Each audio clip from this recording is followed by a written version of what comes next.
This 17 News at Noon podcast is brought to you by Clinica Sierra Vista. Welcome back to the 17 News at Noon podcast, where we share your news on your schedule. And good afternoon. Thanks for joining us for 17 News at Noon. I'm Maddie Jansen. The Kern County oil industry has faced unprecedented restrictions over the past 2 years. Plus, as Sacramento's work toward ambitious climate change mitigation goals. That, of course, has prompted the question, where does that leave the Kern County economy, which relies so heavily on the oil industry? We got an important part of that answer this morning when Governor Gavin Newsom, in revealing his proposed 2022-23 state budget, announced his intention to give $83 million to CSU Bakersfield for research on how to help oil and gas workers transition into new careers as the state reduces its use of fossil fuels. The governor's proposed budget would also allot $250 million to helping those workers train for and find new jobs outside the oil extraction industries. Altogether, that's $1/3 billion directed primarily toward enabling Kern County to wean itself from an industry that's been part of the local culture and economy for 125 years. 17 News will have more on this story coming up tonight at 5. And now to some shocking new data this morning showing more people are sick with COVID-19 than at any other point during the pandemic. But it also shows fewer people are in the hospital with more severe symptoms as a result of the disease, possibly indicating a change in how we see this pandemic. 5,200 new cases were reported today. Those people were infected last week. The most infectious day of the pandemic so far, last Monday. That's when an astounding 1,800 people tested positive on that day alone. However, the number of people in the ICU with more severe symptoms continues to remain stable. 29 people are fighting for their lives in the ICU, a rate that has remained steady since Thanksgiving. We also learned of another 5 new deaths today. Those people died in early December.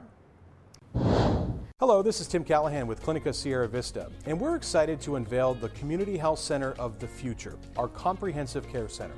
It's located right across the street from Memorial Hospital. We have every service under one roof, from family medicine, OB/GYN care, dental services for adults and children, behavioral health, and much more. So find your way to better care at Clinica Sierra Vista this year at our comprehensive care center. Visit our website, clinicasierravista.org, for the latest on this project. We'll see you soon. Now to our 17 News homicide tracker and the first deadly shootings of 2022. Bakersfield police are investigating 2 homicides from over the weekend. The latest killing happened just after 2:30 yesterday afternoon on Miller and Oregon Streets in East Bakersfield. And the second happened on Coventry Drive near Agate Street in South Bakersfield at about 7:30 yesterday morning. No arrests in either case. If you know anything about either of these homicides, you're encouraged to call Bakersfield Police at 327-7111 or the Kern Secret Witness line at 322-4040. In your Crime Watch now, an 82-year-old man was arrested yesterday after allegedly shooting at one of his neighbors and setting off an explosive device. BPD says Gerald Lowrimore fired several gunshots at one of his neighbors yesterday afternoon in North Bakersfield. He's also accused of firing more shots from the side yard of his home and setting off several explosive devices. Officers say they saw smoke coming from the home on Can 38th Street just after the explosions. Lowrimore was taken into custody without further incident. Several Kern County library branches will reopen this month and others will expand their hours. The Baker Branch Library reopened its doors this morning at 11 and officials are holding Baker's Dozen at the Baker Branch, offering free pastries to patrons this afternoon.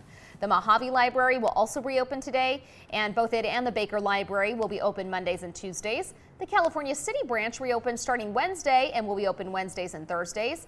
And starting at the end of the week, patrons can visit the Boron location on Fridays. The Holloway Gonzalez Branch Library will reopen at the end of the month. The Rathbun, Rosamond, Southwest, and Tehachapi libraries are expanding hours. For more information on opening hours and locations, visit kget.com and click the hot link icon. We're back now with the unexpected death of the beloved Bob Saget. The actor and comedian was best known for his role on the hit sitcom Full House and had recently been on a stand-up comedy tour. Overnight, an outpouring of love from so many who knew him. Joe Fryer has more. For decades, Bob Saget was one of TV's most familiar faces, known as America's Dad. Here goes nothing. Making a name for himself on shows in the 80s and 90s. Yes, I see how impressed you are. I did 2 shows a day, one in class and one in detention. The actor and comedian was most famous for his role as Danny Tanner on the hit sitcom Full House. Okay, I have everyone sandwiched just the way they want them. There's a horse in my living room. Playing the widowed father of 3 young girls for 8 seasons. You girls are the greatest. His neat freak character was often uptight. Mouse, just a little soot. Just a little soot? Did you hear that, Michelle? I'm afraid I did. But could always make audiences laugh. Let's talk strategy. Let's forget about strategy.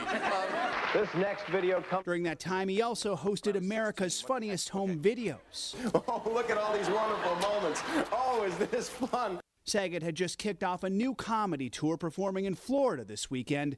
On Sunday, Orlando authorities say they found Saget unresponsive in his hotel room where he was pronounced dead.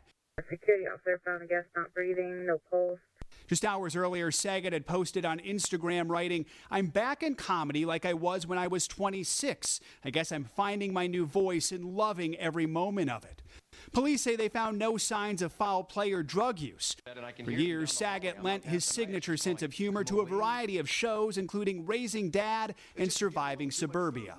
He also narrated the hit show How I Met Your Mother. Kids, it's been almost 20 years since that cold April night in 2013. Recently, he reprised his Full House role in the Netflix sequel series Fuller House. If you take one nibble of that turkey, and I'm going to bite your hand off. While his on-screen characters were mostly family-friendly, What are you laughing at, Puddinhead? on stage his stand-up was sometimes raunchy, talking about that balance on Today in 2014. I've always had comedy that was both family comedy, whether it be a role that I played, or my stand-up, I kind of was a little more unleashed. In 2019, he spoke with Al about the secret to his success. Why do you think you've had such longevity in this business? I have been a workaholic since I was a little kid. My secret is I just work really hard. I work as hard as I can. Overnight, an outpouring of emotion. Full House co-star John Stamos wrote, "I am broken, I am gutted. I will never ever have another friend like him." His TV daughter, Candace Cameron Bure, tweeted, "I loved him so much." And Mary-Kate and Ashley Olsen, who grew up on Full House, wrote that they were deeply saddened, saying they know he'll be by our side to guide us as gracefully as he always has. You've been real nice. I had a good time. Thank you very much.